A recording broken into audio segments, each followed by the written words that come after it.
მოგესალმებით ძვირფასო რადიო მსმენელებო, ვაგრძელებთ ჩვენს გადაცემას ბიბლია და დავითიანი. რადიო ივერის სტუდიის სტუმარი გახლავთ კრწანისის წმინდა ნიკოლოზის სახელობის ტაძრის მოძღვარი აბრაამ სოლომონიშვილი. დაგლოცეთ მამა აბრაამ. დაგლოცოთ. ჩვენ ვაგრძელებთ დავითიანის განხილვას და დღევანდელ გადაცემაში ყურადღებას შევაჩერებთ ამ ნაწარმოების ერთ-ერთი თავის საქონლის შეკრებისათვის. თვითონ როდესაც განმარტავთ აი ამ თავში არსებულ საღვთისმეტყველო ტერმინებსა თუ აზრებს, აუცილებლად ალბათ უპირველეს ყოვლისა ჩვენ უნდა შევჩერდეთ თვითონ სათაურზე, თუ რას მიანიშნებს სათაური და რა არის თვითონ საქონელი. ამ შემთხვევაში ძველი ქართული სიტყვა არის და რომელ საქონლის შეკრებისათვის არის გატარებული აზრი. დავით გურამიშვილი რას გვეუბნება ჩვენ ამ შემთხვევაში და რას მოძღვრავს ჩვენ. თვითონ საქონელი, როდესაც ლექსიკონში ჩავიხედებით, ასეა განმარტებული, ანუ ეს საქონელის არის ქონება, უსულო ხვასტაგი, ესე განმარტავს სულხან საბა ორბელიანი და მთლიანობაში კი ეს არის ქონება, რაიმე ეს ქონება შეიძლება იყოს აი ამ შემთხვევაში ფიზიკური, მატერიალური ქონება და ასევე აქ ჩვენ შეგვიძლია მოვიაზროთ ასევე სულიერ ქონებაში, ანუ სულიერ, როდესაც ადამიანს გარკვეული არამატერიალური რაიმე დოვლათი აქვს და ჩვენ მივხვდებით, რომ შემდგომში რომ ესეთი რამ არსებობს რეალურად.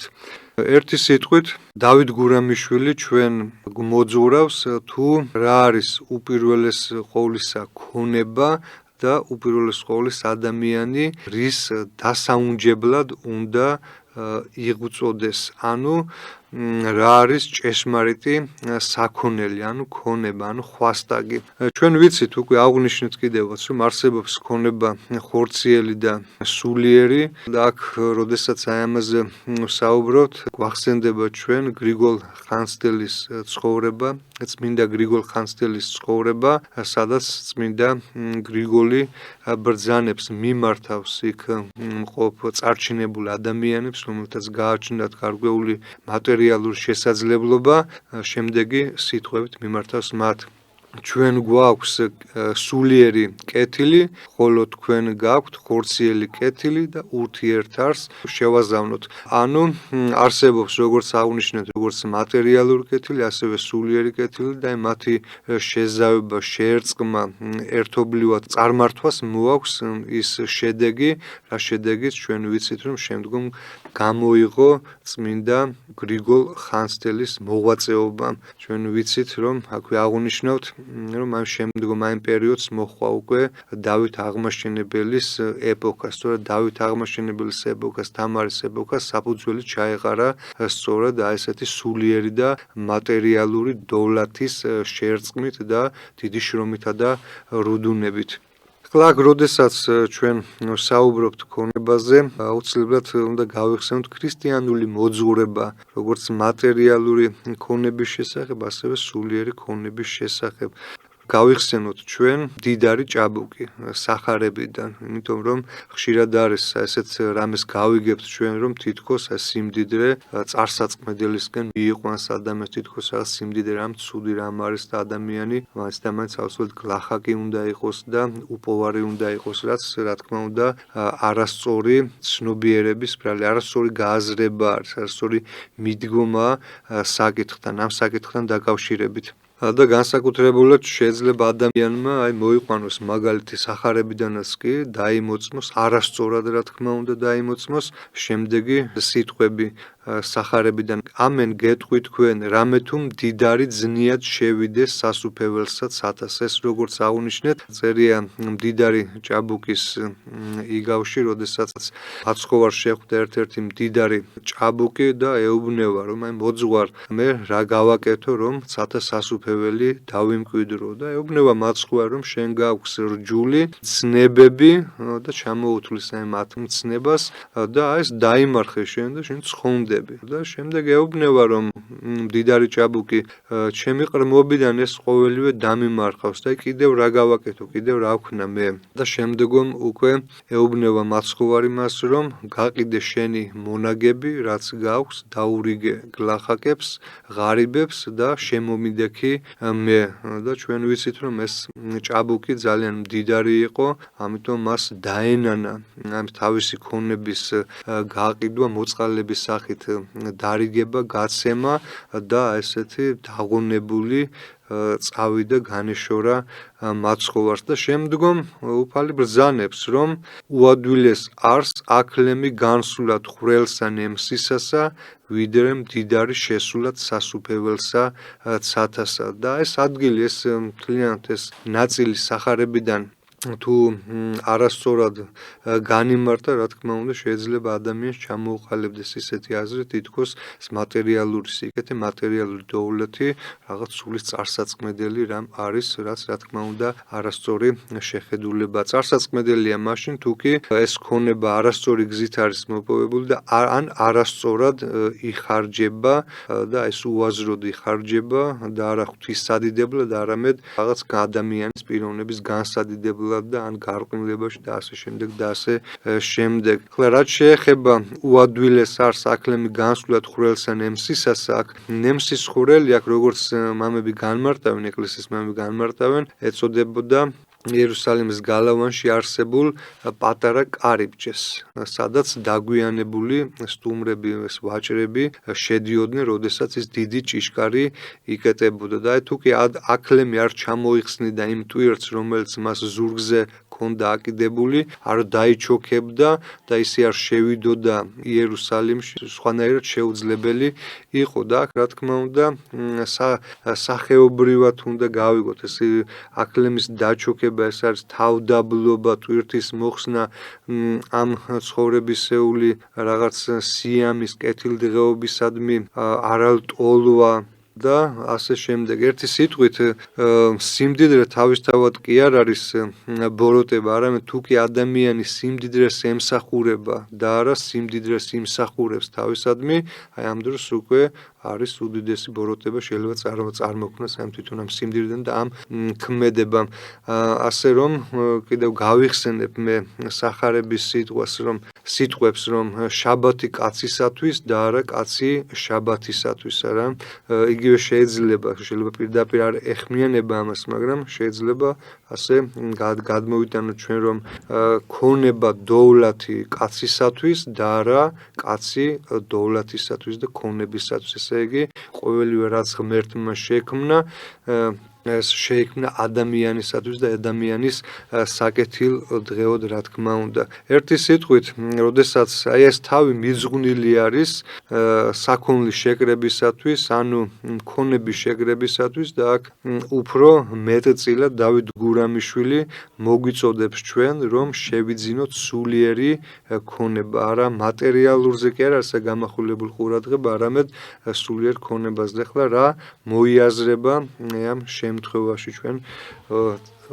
ვიგებთ თვითონ დავით გურამიშვილისგან. ჭკუა პურია სახითა მჭამელთა შესარგებელი, ცოდნა და საქმის ხმარება მარილი დასაწებელი, ბედს რომ იტყვიან არ ვიცი რა უქო ბედს საქებელი, ბედმან შეკრიბოს ჭკვამ ფანტოს მექმნების რა სარგებელი.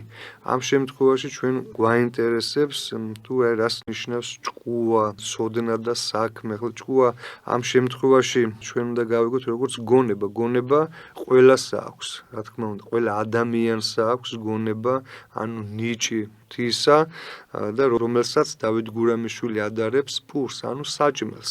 მაგრამ მარტო ადამიანს თუ გონება აქვს და მას უკვე არ აქვს ამ გონებისგან მიღებული ცოდნა, არ აქვს საქმე, ანუ აქ საუბარია თეორიას და პრაქტიკას, ესე იგი ადამიანი თეორიულადაც უნდა განისწავლებოდეს და ამ თავის თეორიას და პრაქტიკულადაც აღასრულებდეს. ასრულებდეს არა, როგორც სახარებაში უფალი ბრძანებს, რომ სარწმუნოება თვინიერ საქმისა მკვდარ არს. იაკობ მოციქული ბრძანებს, ესე იგი თუ ადამიანს რწმენა აქვს, მაგრამ საქმით არ აღასრულებს, თუ ადამიანს ცოდნა აქვს, მაგრამ რეალურად ის არ იყენებს, რა თქმა უნდა, ეს უქმი არის, ეს გავს იმ ტალანტს, რომელიც დაიფლო და არავითარი მონაგები იმისგან ვერ მიიღო, ვერც მისმა დამფლელმა და ამ დამფლელის ბატონმა ჩვენ აქ საუბარია იგავს ტალანტების შესახებ.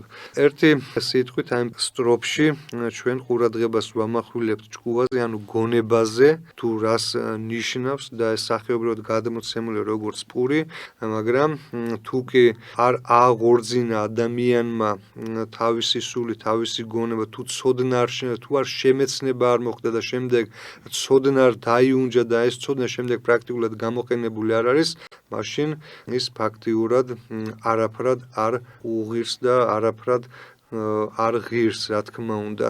და აქ შედარებულია სწორედ ცოდნა და საქმის ხმარება მარილს არის შედარებული, თუ დიასახლისმა მოამზადა საჭმელი, მაგრამ მას მარილი არ უკნა, რა თქმა უნდა, ის საჭმელი სიგემრიელეს ვერ მიიღებს, რა თქმა უნდა, და აქაც ამ შემთხვევაშიაც აი მგონებას აუცილებლად ესაჭიროება ცოდნა და საქმის ხმარება.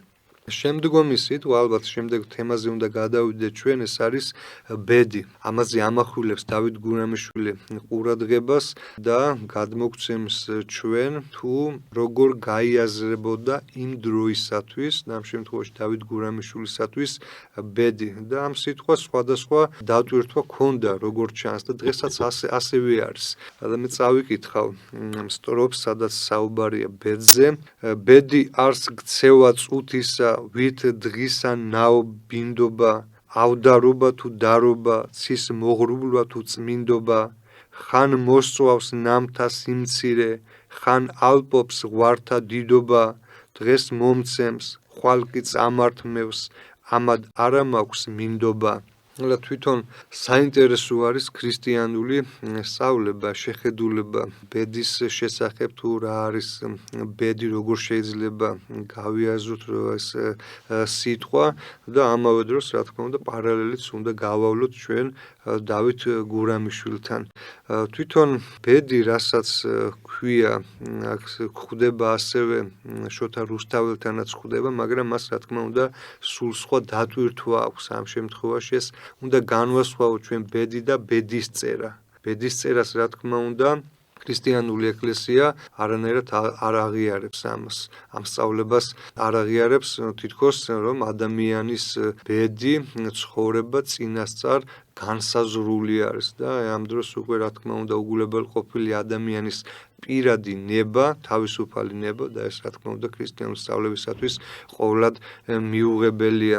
უფრო კარგად რომ განმარტო და გასაგები იყოს მსმენელისათვის, მე ასეთ მაგალითს მოვიყვან, რომ არის ის ამ წუთის სოფელში, რაც ჩვენ ნებას ექვემდებარება, დაქვემდებარებული, ანუ ჩვენ ნებაზეა დამოკიდებული. მე ავდგები, დავჯდები, სადმე წავალ ან მოვალ თუ რასაც გავაკეთებ, ეს უკვე ჩემ ნებაზეა, ჩემ პირველ ნებაზეა დამოკიდებული, მაგრამ აი როგორც დავით გურამიშვილი ბრძანებს, ვით დღისა ნაობბინდობა, ავდარობა თუ დარობა და ასე შემდეგ, ესენი უკვე იწვიმებს თუ გვალვა იქნება თუ ეს გარეშე ეს ბუნებრივი მოვლენები რაც ხდება, უკვე ეს ჩემს ნების გარეთ არის, რა თქმა უნდა, და უფრო ამაზე ამახვილებენ ყურადღებას ამ შემთხვევაში დავით გურამიშვილიც, რომ ბედი ეს არის. ახლა მე მოვედი, დავიბადე, თითოეული ჩვენგან დავიბადეთ ამად და ამ წელს, რა ამად და ამ გარკვეულ ეპოქაში მოვედი ჩვენ. ეს ჩვენს ნებაზე არ არის დამოკიდებული, ეს არის გარკვეული ბედი რაღაც, რომელიც ჩვენს ნების გარეთ არის, მაგრამ რაც ჩვენს ნებას ექვემდებარება, როგორ აი ამ საზოგადოებაში, ამ წლებში, რომელიც მე ვცხოვრობ, თუ როგორ მოვიქცევი, როგორ წარმართავ ჩემ ცხოვრებას, რანაირად ვიღვაწებ, ეს უკვე, რა თქმა უნდა, წინასწარ განსაზღვრული არანაირად არ არის, ეს უკვე ჩემ პიროვნულ ნებაზეა დამოკიდებული. აქედან გამომდინარე, უნდა განვასხვაოთ ჩვენ ბედი და ბედისწერა, ანუ წინასწარ განსაზღვრა, რასაც რა თქმა უნდა, ქრისტიანული ეკლესია ამას უარყოფს, იმიტომ რომ მაშინ იკარგება ადამიანის თავისუფალება. სადღა ადამიანის თავისუფალება თუ უკვე წინაწინ განსაზღვრულია ჩემი ბედი. მაშინ როგორც მინდა ისე მოვიქცევ, მაინც ხო დაწერილია, მაინც ხო განსხვავებული ეს უაზრობაა, რა თქმა უნდა. ეს რაც შეეხება თვითონ ამ სიტყვა ბედს და საინტერესო არის სულხან საბასთან როგორ არის განმარტებული ეს სიტყვა. შემდგომ ვკითხულობთ ჩვენ ლექსიკონში სულხან საბა ორბელიანის ლექსიკონში ვკითხულობთ. ნუ ვინ გონებთ ბედისათვის, ვითარმედ არსებითი რამე იყოს, რომელსა უმეცარნი იტყვიან და მას მიაჩემებენ ნიჭსა ღმრთისასა. და შემდეგ კიდევ აგრძელებს მის განმარტებას, ბედი სახელი არის მეფეთა სიმაღლისა და გლახაკთა სიმდაბლისა და ეგევით არის. ჩვენ რაც ვთქვით, ესე იგი, რაც ჩვენზე არ არის დამოკიდებული. ახლა ჩვენ ვიცით რა მეფე როდესაც დაიბადებოდა ყრმა ის უკვე მეფე იყო რა ეს უკვე ბედი არის ადამიანში გარკვეულ დღეს დაიბადა გარკვეულ ეპოქაში დაიბადა ეს გარკვეულ ჩვენ ნების მიღმა რაც არის რა თქმა უნდა გარკვეული შეიძლება მას უწოდოთ ბედი აი ამ კუთხით მაგრამ შემდეგ როგორ წარმართა თავის ცხოვრებას რა თქმა უნდა უკვე ბედთან არავითარი კავშირი არ აქვს და ასევე შემდეგი გააზრებაც არის მაგრამ ამასაც ამოვიკითხავ კვალად კაცი ვინმე ბოროტის ღირს ღმერთმან შეიწყალოს და შეუცვალოს ბოროტი კეთილად ესე ვითართა სახელად ბედი ეწოდების დღესაც ჩვენ გაგვიგვია ალბათ რა რა ბედი ქონია ადამიანს რაღაც ჩვენი ლოგიკით თითქოს რაღაც ბოროტება უნდა მომხდარიყო რაღაც განსაცდელი უნდა შექმნილიყო ამა თუ იმ პიროვნების თავზე მაგრამ უცბად ისე შეიცვალა ღვთის ნებით ღვთის განგებით რომ ის გადაურჩა ამ განსაცდელს და ვამბობთ ხოლმე დღესაც რა რა ბედი ქონია ამ კაცს ესე იგი ამ დატვირთვითაც შეიძლება ვიხმაროთ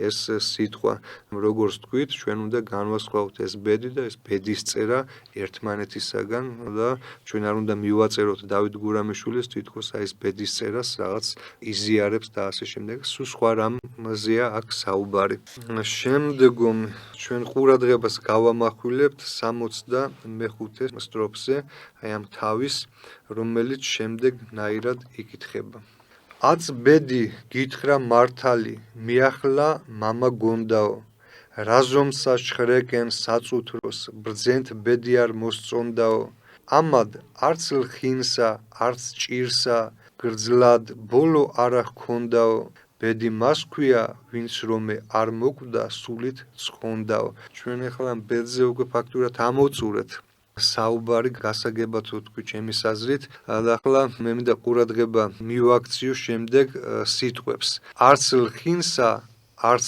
ჭირსა გრძლად ბოლო არა ქონდაო. საერთოდ ჩვენ ვიცით რომ ეს არის ცვალებადი არის საერთოდ როგორც ადამიანის შინაგანი სამყარო ჩვენ აღვინიშნავს რომ ადამიანის თავისუფალი ნება ცვალებადი შეიძლება დღეს უფლის ნებას აღასრულებდეს ხვალ ბოროტის ნებას ამ პირიქით შმაკის ნების მიმდევარი ადამიანი შეიძლება ღვთის ნების აღმსრულებელი გახდეს და ასე შემდეგ და ასევე ჩვენ ვიცით რომ ცხოვრებაც ცვალებადია სახარებიდანაც შეგვიძლია მოვიყვანოთ მაგალითი ნეტარ ხართ რომელიც წիր ხართ რომელიც ხვალ გაიცნებთ ამას უფრო რა თქმა უნდა სხვა სულიერი დატვირთვა აქვს სხვა ღრმა სიღრმისეული დატვირთვა აქვს მაგრამ გარკვეული პირდაპირ გაგებითაც გარკვეულ წილად შეგვიძლია ჩვენ გავიგოთ ეს სიტყვები იმიტომ რომ ჩვენ ვიცით რომ ადამიანი ხან იცინის ხან ტირის ტირილს სიცილის სulis სიცილს ტირილს სulis და ასე შემდეგ და სწორედ ამის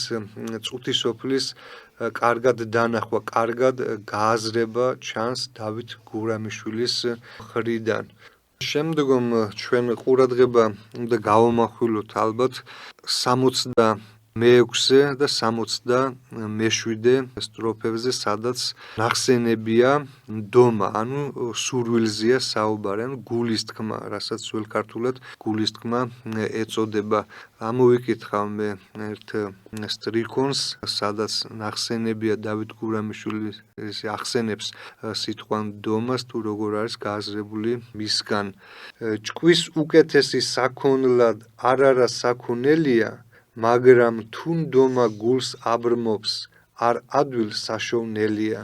აქ საუბარია რომ ჭკუა გონება ეს რა თქმა უნდა ყველაზე კარგი საქონელია რა ჩვენ ვთქვით რომ არსებობს სულიერი კეთილი, არსებობს ხორციელი კეთილი, ანუ არსებობს სულიერი ქონება და ასევე ხორციელი ქონება და ეს სწორად დავით გურამიშვილი როგორც თავშიაც აღნიშნეთ, უფრო მეტ ყურადღებას ანიჭებს, აქცევს სულიერ ქონებას და ამ შემთხვევაშიც ბრძანებს რომ ჭკუვის უკეთესი საქონლად არ არა საქონელია.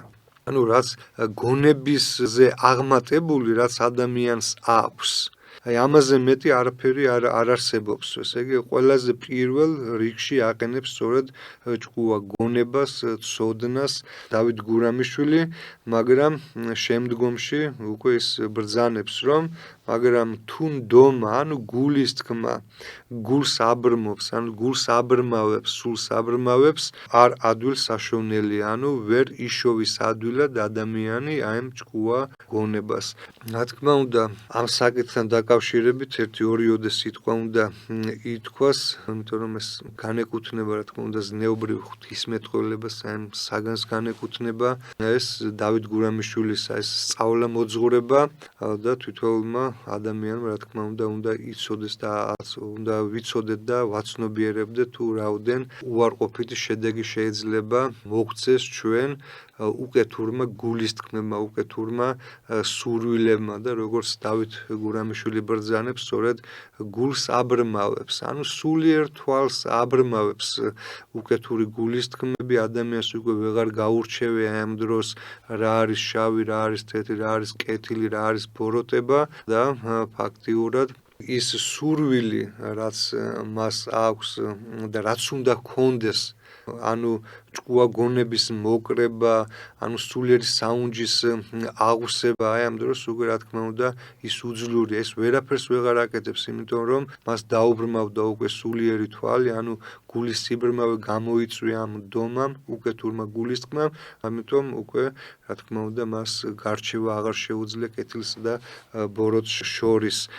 და საინტერესო არის 67 სტროფის მეოთხე სტრიქონი და ამას ჩავიკითხავ მე.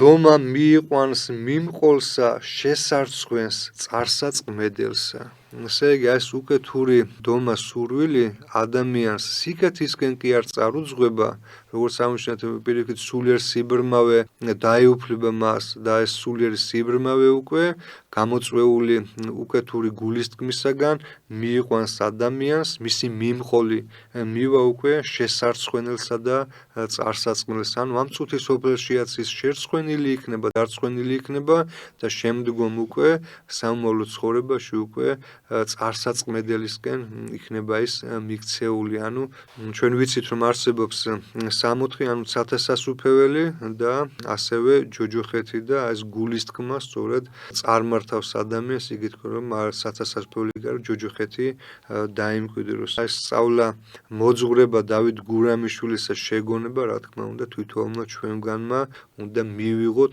მივაპყროთ ჩვენი გულისხმური და აღვასრულოთ ის მოწოდება, რაც დავით გურამიშვილი მოგვიწოდებს ჩვენ. ასევე საინტერესო არის და აუცილებლად ყურადღება უნდა გავამახვილოთ ჩვენ ერთ-ერთ სიტყვაზე, რომელიც დავით გურამიშვილი ახსენებს, საუნჯე გასაგებია, ეს არის საუნჯე, ეს არის საცავი, პირდაპირ გაგებით თუ კი გავიგებთ, სადაც გარკვეულ დოვლათს იუნჯებს, ანუ აგროვებს ადამიანი, მაგრამ მას აქვს ასევე სულიერი გაგებაც.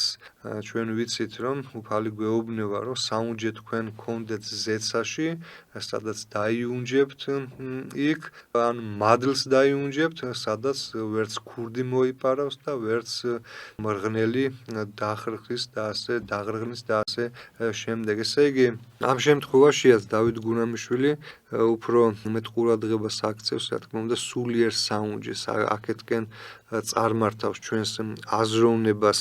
თქმულა საუნჯე უხმარი არარად გამოსაყენად. ესე იგი, თუ კი საუნჯე თვითონ ის სიმდიდრე უკვე დაუნჯებული უხმარი, ანუ ადამიანი არ ხმარობს მას, ის არაფრად გამოდგება ეს, რა თქმა უნდა, რა თუნდა ადამიანს აურაცხელი დოვლათი ჰქონდეს, მაგრამ ის ჰქონდეს რაღაც ჩაკეტილი, და როგორც თავშივე აღუნიშნეთ, თვითონ კი არ იმსახურებდეს ამას, ანუ იხმარდეს სასიკეთოდ, არამედ თავად ემსახურებოდეს მას და მხოლოდ იცავდეს და აგროვებდეს თავის ავლა დიდებას და დოვლად და როგორც დავით გურამიშვილი ბრძანებს, თქმულა უხსმენია ჩვენ საუნჯე უხმარი არარად გამოსაყენად. არავის არაფერში არ უნდა ის, რა თქმა უნდა, დადებული ისე უქმად, არავითარ სიკეთე და სარგებელი არ მოაქვს. ასევე, რა თქმა უნდა, ადამიანს თუ აქვს ნიჭი და ამ ნიჭს უხმარად დევს, ანუ არ იყენებს რეალურად, ანუ ადამიანს აქვს გარკვეული ცოდნა და ამ ცოდნას უკვე პრაქტიკულად არ იყენებს, ანუ შეიძლება ასეთი კუთხითაც განვმარტოთ, რომ ადამიანი ამობს, რომ მე მაქვს რწმენა, მაგრამ ეს რწმენა საქმით არ აღსრულდება, არ აღესრულება, რა თქმა უნდა, ეს რწმენა უქმი არის, არანაირად არ გამოადგება მას ამ რწმენით, ვერ ცხონდება იმ რწმენით, თუ კი მას საქმე არ ახლავს, ანუ ის ნიჭი თუ ადამიანს აქვს, თუ ის რეალურად არ გახარჯა, ეს ნიჭი თავისთავად არაფერს არ არგებს ადამიანს. და შემდგომ ამ სიტყვებით დავამთავრებთ ჩვენს დღევანდელ გადაცემას. უგვანად დიდთა მძებნელთა პატარაც დაეკარგება. საინტერესო არის ძალიან, უგვანად, ანუ უაზროდ დიდის მძებნელი, დიდის მსურველი, რომელიც არასწორად ეძებს, არასწორად ითხოვს, ეს პატარაც დაეკარგება, რომელიც მას აქვს და ჩვენ გვახსენდება თავისთავად სიტყვების სახარებიდან იგავი ტალანტების შესახებ, როდესაც იმ ერთი ტალანტის პატრონმა, რომელმაც დაფლა ეს ტალანტი და არ გამრავლა, მას რა უყო უფალმა? წაართვა მას ისიც რაც ჰქონდა და მისცა ვისაც ათი ჰქონდა. ანუ ისიც რაც კი ჰქონდა, ისიც კი წეერთვა მას. ანუ ადამიანი თუ კი ასე უგვანად ეძებს დიდს, ის პატარაც კი დაეკარგება, რომელიც აქვს ესე შეგვაგონებს დავით გურამიშვილი თავის ამ საინტერესო თავში, დავითიანის ამ თავში, რომელსაც ქვია საქონლის შეკრე ბათათვის. მადლობას გიხდით მამა აბრაამ დავითიანის ტრიქონების ასეთი საინტერესო წაკითხვისთვის. მე რადიო მსმენელებს შევახსენებ, რომ უსმენდნენ გადაცემას ბიბლია და დავითიანი და ჩვენ დავასრულეთ ამ გადაცემაში დავითიანის ერთ-ერთი თავის საქონლის შეკრებისათვის განხილვა.